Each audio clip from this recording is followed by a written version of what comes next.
दोस्तों, आज की इस वीडियो में हम सॉल्व करेंगे ओपन स्कूल के 10th क्लास का हिंदी विषय का क्वेश्चन पेपर। इस क्वेश्चन में दिए गए क्वेश्चन आपके लिए मददगार साबित हो सकते हैं आपकी परीक्षा के लिए। तो आप इस वीडियो को शुरू से लेकर आखिरी तक बिना स्किप किए हुए देखें, तभी आपको समझ में आएगा कि क्या क्या क्वेश्चन आपके एग्जाम के अंदर पूछे जा सकते हैं और कौन कौन से क्वेश्चन आपके एग्जाम में रिपीट हो सकते हैं। बिना स्किप किए हुए इस वीडियो को आपको देखना है। अगर स्किप कर करके इस वीडियो को देखेंगे तो इस वीडियो को देखने का कोई लाभ नहीं होगा। तो चलिए शुरू करते हैं। बोर्ड पर आपके कुछ क्वेश्चंस दिए गए हैं जो एमसीक्यू टाइप है। पहला क्वेश्चन आपका ऐसे ही बनेगा, जैसा कि आप देख पा रहे होंगे, लिखा हुआ है कि निम्नलिखित प्रश्नों के उत्तर के रूप में दिए गए विकल्पों में से सर्वाधिक उपयुक्त विकल्प छांटकर अपनी उत्तर पुस्तिका में लिखिए। इसमें 5 क्वेश्चन दिए गए हैं। पहले क्वेश्चन के अंदर हर एक क्वेश्चन आपका 1 नंबर में है। पहला क्वेश्चन आप देख रहे हैं कि कबीर के अनुसार ऊंचे कुल में जन्म लेने पर भी आदमी निंदा का पात्र होता है यदि वह अच्छे कर्म नहीं करता है, सोने के घड़े का सम्मान नहीं करता, साधुओं का सत्संग नहीं करता, धन को इकट्ठा नहीं होने देता। ये जो क्वेश्चन है आपका सेकंड चैप्टर से पूछा गया है। कबीर जी का एक दोहा है कि ऊंचे कुल का जन्मिया करनी ऊंच न होए, सुवर्ण कलश सुरा भरा साधु निंदे सोए। तो इस दोहे के माध्यम से कबीर जी कहते हैं कि यदि व्यक्ति ऊंचे कुल खानदान में जन्म लेने के बाद भी अगर उसके कर्म अच्छे नहीं है या उसका आचरण अच्छा नहीं है तो वह उसी प्रकार निंदा का पात्र बन जाता है जिस प्रकार सोने के बर्तन में शराब भरा होने पर वह सज्जन पुरुषों की नजर में निंदनीय होता है। तो इसका जो राइट आंसर होगा वो क्या होगा? अच्छे कर्म नहीं करता है। यानी कि अगर व्यक्ति अच्छे कर्म नहीं करता है तो वो निंदा का पात्र बन जाता है। इसलिए इसका जो राइट आंसर होगा वो होगा ऑप्शन क। अब आप देखेंगे दूसरा जो क्वेश्चन है आपका, लिखा हुआ है कि आवाहन कविता में कवि ने किन्हें पौरुष का पाठ पढ़ने के लिए कहा है। इसमें 4 ऑप्शन दिए गए हैं। आलसी लोगों को, भाग्य का विरोध करने वालों को, आगे बढ़ने वालों को, या ऊंचे चढ़ रहे लोगों को। तो आवाहन यह आपका चौथा चैप्टर है और इस कविता के माध्यम से कवि ने आलसी लोगों को पौरुष का पाठ पढ़ने के लिए कहा है, क्योंकि जो लोग आलसी होते हैं वो भाग्यवादी होते हैं और भाग्य के भरोसे रहने वाले जो लोग हैं वो कभी भी अपने लक्ष्य को प्राप्त नहीं कर सकते। तो उन लोगों को भाग्य के भरोसे ना बैठकर कर्म का पाठ पढ़ाने के लिए इसमें बात कही गई है। यानी कि जो कवि हैं वो आलसी लोगों को पौरुष का पाठ पढ़ने के लिए कहते हैं। यहाँ पर जो पौरुष शब्द है इसका मतलब होता है कर्म। तो इसलिए इसका जो राइट आंसर होगा वो होगा क।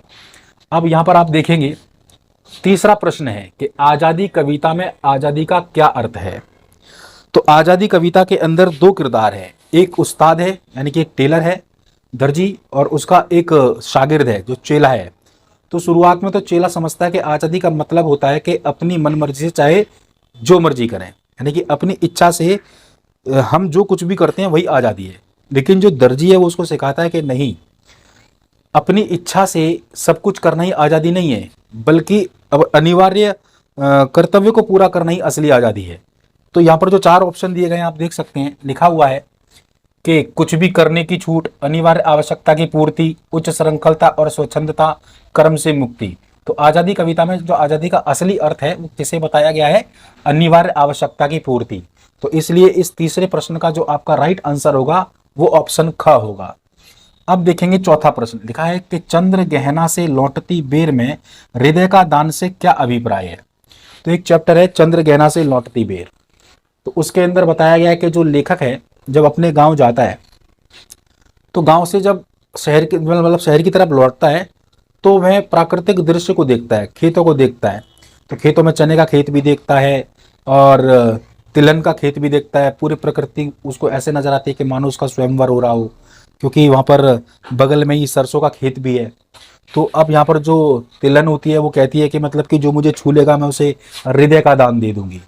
तो यहाँ पर जो 4 ऑप्शन दिए गए हैं, हृदय दान में दे देना, बहुत दान देना, सम्मान देना, प्यार देना। तो यहाँ पर जो हृदय का दान देने का मतलब है वो है प्यार देना।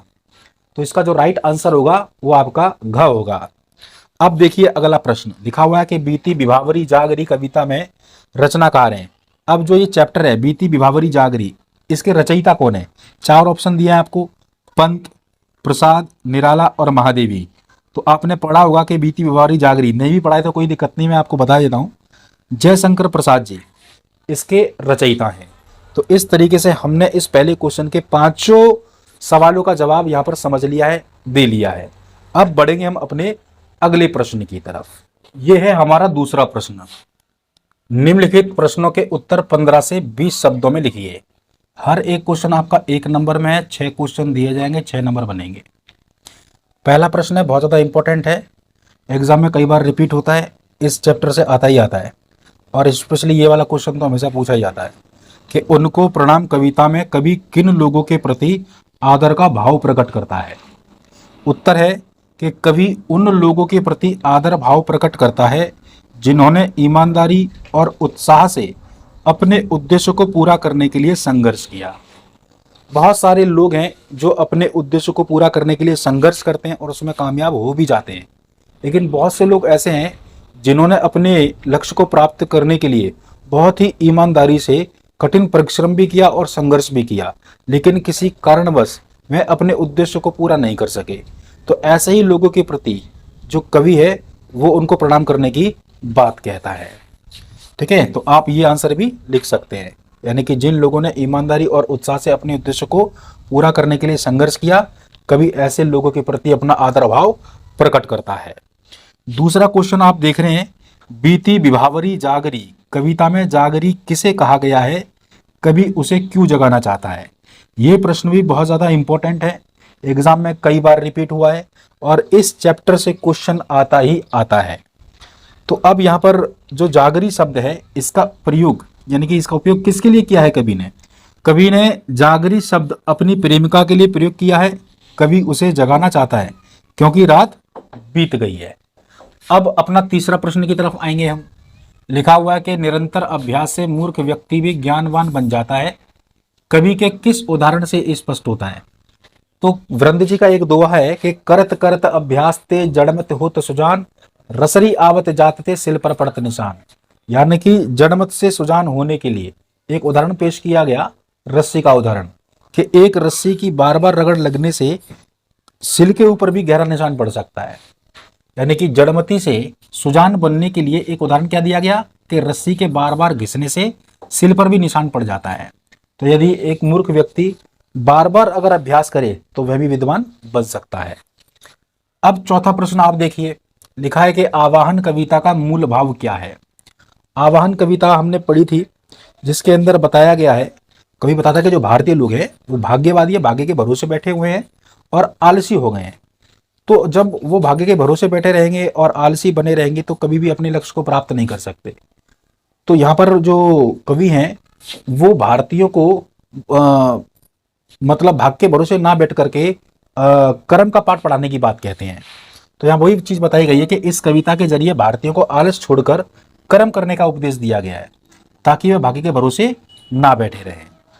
अब अपना पांचवा प्रश्न देखेंगे। लिखा हुआ है कि आजादी कविता में शागिर्द ने सुई में धागा पिरोने का निर्णय क्यों ले लिया।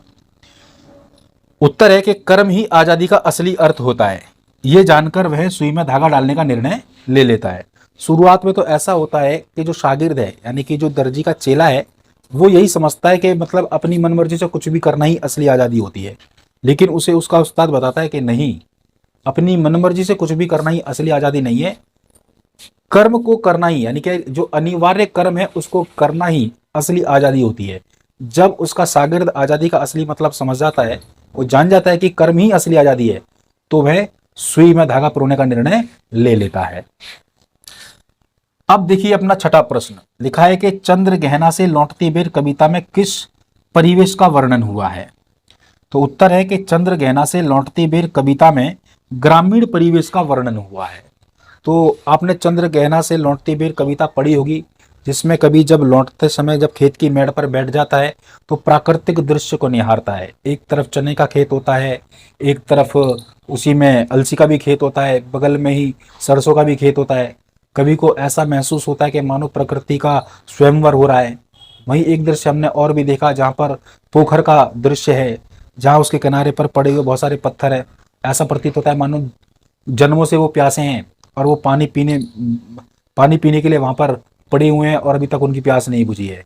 हमने उसमें समाज के ऐसे पक्षों के बारे में देखा जो एक वर्ग है शोषक और दूसरा है शोषित। बगुला जो था वो समाज में शोषक वर्ग था, और जो उसमें चुटली मछली दिखाई गई वो शोषित वर्ग से थी। ये सब हमने पढ़ा हुआ है। तो कुल मिलाकर के अगर देखा जाए तो इस कविता में ग्रामीण माध्यम को ही दर्शाया गया है, यानी कि इसलिए हमने यहाँ पर जो जवाब दिया है वो चंद्र गहना से लौटती हुई कविता में ग्रामीण परिवेश का ही वर्णन हुआ है। तो ये 6 प्रश्न थे।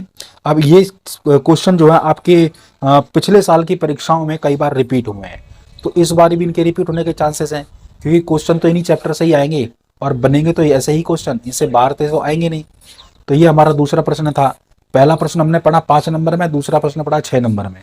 6, 5, 11 नंबर हमारे यहाँ पर कंप्लीट होते हैं। इस वीडियो को मैं यही समाप्त करूंगा। इसका जो दूसरा पार्ट है उसमें हम आगे के क्वेश्चन के बारे में पढ़ेंगे। 3-4 पार्ट के अंदर हम ये पूरा क्वेश्चन पेपर सॉल्व कर लेंगे, क्योंकि ज़्यादा वीडियो लंबी मैं बनाऊंगा तो आप भी उसको देखोगे नहीं, बोर हो जाओगे। कम पढ़ो, अच्छा पढ़ो, ताकि अपने एग्जाम में अच्छे मार्क्स ला सको। तो मिलता हूं मैं आपसे वीडियो के दूसरे पार्ट में, तब तक के लिए बाय बाय।